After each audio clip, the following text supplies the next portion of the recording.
welcome to A World According to Ted. Today I'm going to show you how I hand sand surfaces and keep them completely flat.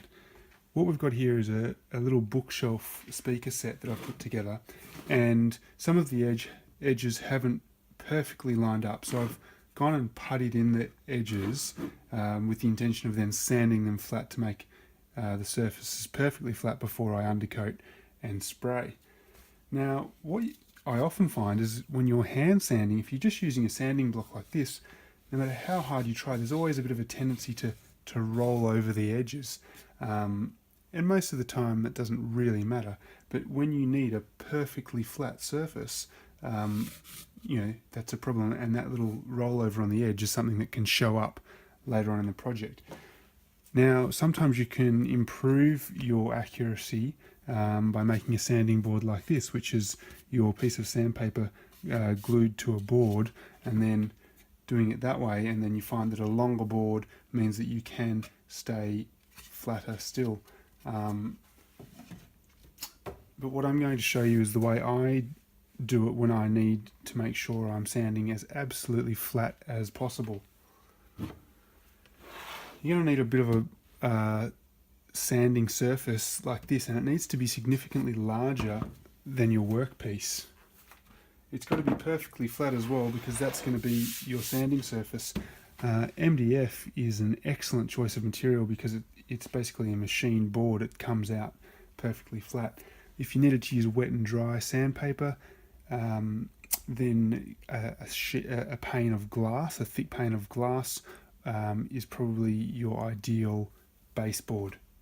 Now I'm going to make a two-sided sanding board today. These are the two sheets of sanding paper that I'm going to use.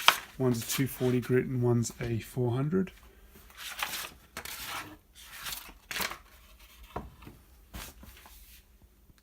To adhere the sanding sheets to my sanding board, I'm just going to be using some basic wood glue because it's easy to cover a large surface area. Now you might be saying, yeah, that's all good for a small project, but what if your project is slightly larger and you need a flat surface?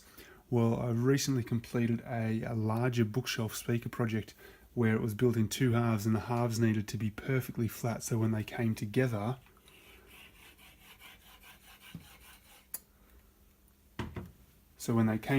there was no gaps.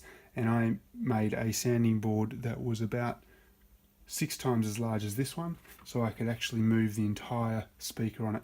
It was a very inefficient process, but I did manage to sand my edges perfectly flat, and the end result was fantastic, as you can see in this photo.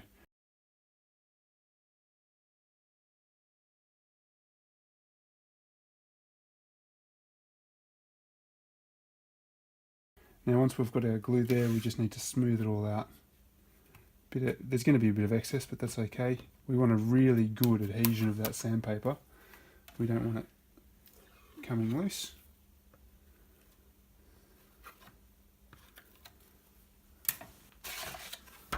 First up, the 240 grit.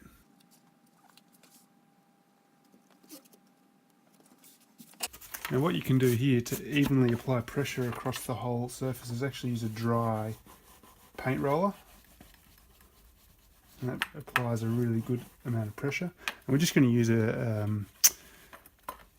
sharp blade to trim that off at the end.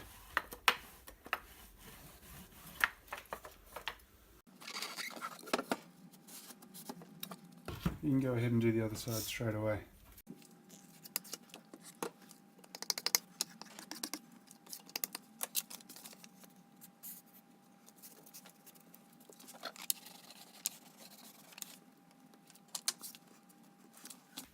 Obviously the best thing you can do to keep all the edges down flat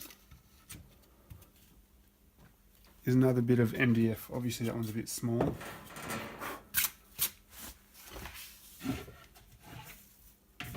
We've got a nice big flat piece of plywood to keep everything pressed.